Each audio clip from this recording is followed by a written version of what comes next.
Welcome back to the deep dive. Hey there. So this is where we take sources you send us, we dig in, pull out the core insights, Hmm. basically try to give you a solid understanding without all the overwhelm. Yeah, aiming for those aha moments, getting you quickly informed. Exactly.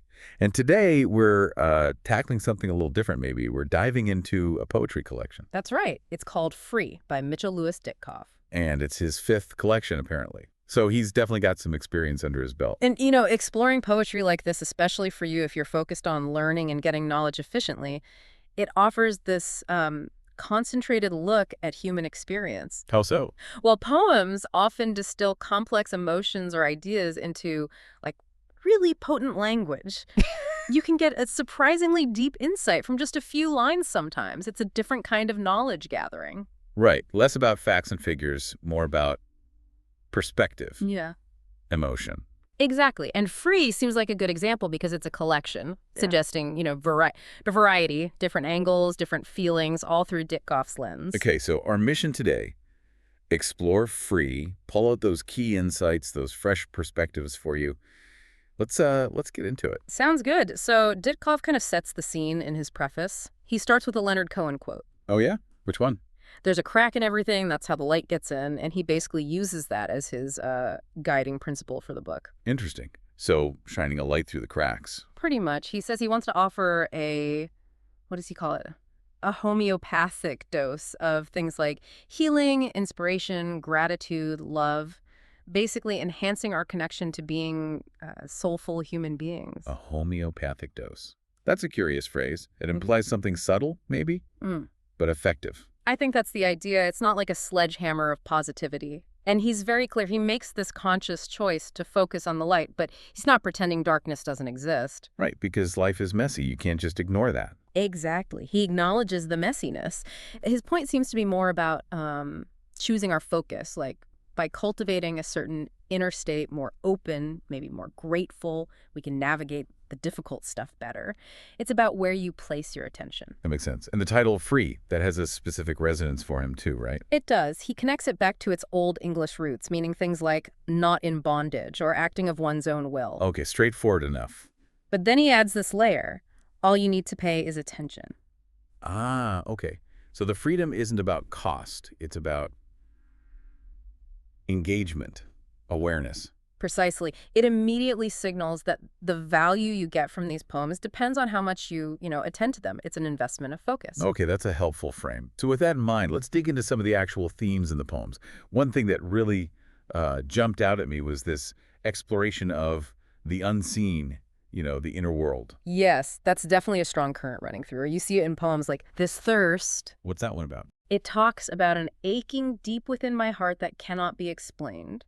It captures that universal feeling of longing for something you can't quite name. That sense of incompleteness or yearning we all feel sometimes. Exactly. Yeah. The insight there is really recognizing that shared human experience of unarticulated desire and how poetry can sometimes give voice to those feelings that, regular language struggles with. And what about the impulse to listen? That sounds related. It is, but it takes a slightly different angle. It suggests listening beyond just the sound, trying to sense where sound originates. So like listening more deeply to the source or the intention behind the sound. Kind of. It feels like an invitation to cultivate a deeper awareness, maybe moving beyond just passively hearing to actively sensing the subtle energies or meanings underneath. A different level of attention again. Interesting. And then the holiest of prayers seems to push that even further, right? With the silent tea offering. Spot on. That poem suggests that really profound connection, maybe even love or devotion, can happen completely without words. Just through presence and action. Yeah. The insight is the power of those nonverbal things. Gestures, intention, shared silence. It might make you notice those moments more in your own life, Yeah, definitely. Okay, another big theme seems to be creativity itself. The urge to express. Oh, absolutely. Like when you walk into the room. Tell me about that one. It describes this almost involuntary need to, write or create something simply because someone entered the room. Their presence sparks it. So creativity isn't just a planned activity. It can be a spontaneous response. That's what it suggests, that the impulse can be inherent, sparked by connection, or just being moved by something. It makes you think about what triggers your own creative or expressive urges, maybe things you hadn't considered. It then creates. It sounds more like a direct pep talk. It is, yeah. It emphasizes that potential within us, like a star whose light has not yet reached the Earth. Hmm. Like we all have this uncapped source inside. Right. It's a call to not sell ourselves short, to kind of nurture that inner fire. But then there's the one for whom you create, which seems to offer a counterpoint about not forcing it. That's a really nuanced insight, I think. It suggests that sometimes the deepest connection to your own creativity is just being with it in stillness, not necessarily producing anything. So valuing the inner experience itself, not just the output. Exactly. It kind of pushes back against that constant pressure to do something, to always be creating outwardly. Sometimes just holding that space internally is enough. That's interesting. The collection also seems to poke at how we see ourselves, our perception of reality.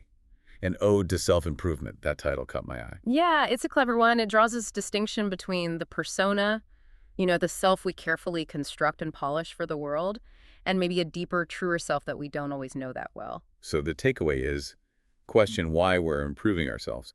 Is it genuine growth or just image management? Sort of. It prompts that reflection, definitely. Like, Nice. what does real self-awareness look like versus just, buffing up the exterior? And then what I have understood talks about this innate radiance we forget, the great amnesia. Right. This touches on a pretty deep philosophical idea you find in lots of traditions, that we have this inherent wholeness or divinity, but we kind of forget it along the way. Covered up by life experiences. Exactly. So the great amnesia is that forgetting. The insight is powerful. Maybe fulfillment isn't about gaining something new, but about remembering or uncovering what's already there. Wow, okay. Lots to think about there. And of course, there's love and connection explored in different ways. Yes, quite a few poems touch on that. Sitting on a bench by the river at dusk is a lovely example. What happens in that one?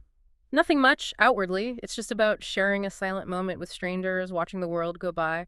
But it captures that subtle sense of connection, that shared humanity, even without talking. Broadens the idea of connection beyond just, direct conversation. Precisely. And then you have poems about more intimate connections, like The Real Marriage. Which isn't necessarily about a conventional marriage, is it? No, it seems to be more about an inner union, like the marriage of different parts of yourself, or achieving a kind of self-acceptance and self-love as the bedrock for relating to others. So inner wholeness first. That seems to be the implication, but it's not all contemplative. Off the Coast of Love is much more intense. How? It really captures that feeling of being completely swept away, almost consumed by passionate love, the sheer force of it. Right, that overwhelming feeling. Yeah.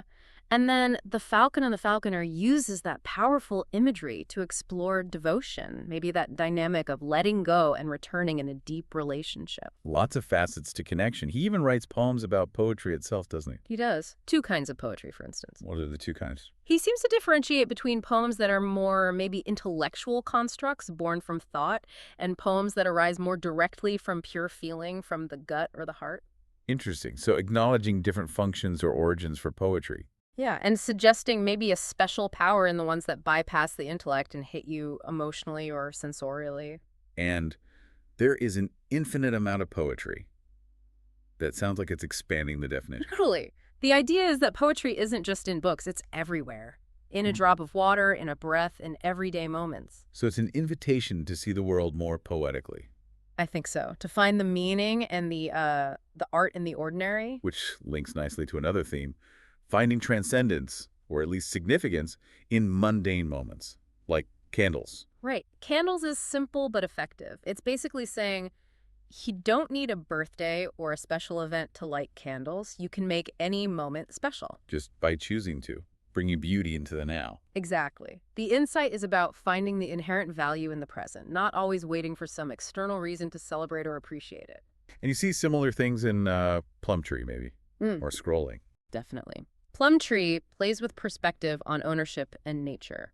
Scrolling finds this moment of, existential awareness mortality, even right there in the mindless act of scrolling through a phone. And on eating a very big piece of tiramisu is quite funny but also shifts perspective, doesn't it? It does. It humorously contrasts this intense focus on the dessert with bigger life worries, kind of playfully highlighting how our scale of concerns can shift. Yeah, these poems seem really good at finding those little shifts, those unexpected insights in places you wouldn't normally look. That seems to be a real strength of the collection. And we should mention the humor, too. It's not all serious introspection. Poems like, Here's the Problem with Reading Rumi. Huh? Yes. Or Pavarotti and I. Or Rumi and Kabir Bowling. They add this lightness, this playfulness. It shows poetry doesn't have to be heavy all the time. Absolutely. It can be witty and fun, using these unexpected juxtapositions to make you smile or think differently. Now, beyond the poems themselves, Ditkoff includes quite a bit of other material in the collection, doesn't he? Calls to action almost. He does. He invites readers to forward the PDF to join his poetry tribe, so there's a clear community building aspect. And he mentions a specific foundation. Yes, the Prem Rawat Foundation, or TPRF. He asks readers to consider donating, explaining its mission promoting dignity, peace, prosperity by addressing fundamental needs. He notes its founder, Prem Rawat, is an inspiration for his writing. Okay, so using his platform for something he believes in. Clearly. He also mentions its high charity ranking, so it's quite transparent. And there's a section about his poems, his songs, using AI. Yeah, My Poetry is Songs. It seems he's experimenting with AI to create initial versions with the hope that musicians might develop them further. It shows he's thinking about, different ways to share his work, multimodal. Interesting. And he asks for feedback, too. Yes, there's a specific request for feedback. It really underscores this openness to engagement, to evolving his work based on reader input. You don't always see that. No, you don't. It feels very collaborative, almost. Yeah, or at least very open. He also lists his other books, blogs, websites, Facebook groups, showing the wider context of his creative work. And there's a final section for your reflection. Right, which includes a quote from Prem Rawat about self-expression, about not being confined, painting outside the boxes. It kind of circles back to that theme of inner freedom and creativity. Okay, so as we start to wrap up this deep dive into free, what are the main takeaways for you, our listener, who's looking for quick yet thorough understanding? Well, I think the first big takeaway is that poetry, even a seemingly personal collection like this, can be a really rich source of insight. It tackles these universal human themes, longing, creativity, connection, how we see ourselves, finding meaning, but in a very distilled, often emotionally resonant way. So it proves that valuable knowledge, those aha moments, aren't just found in, say, nonfiction articles or dense reports.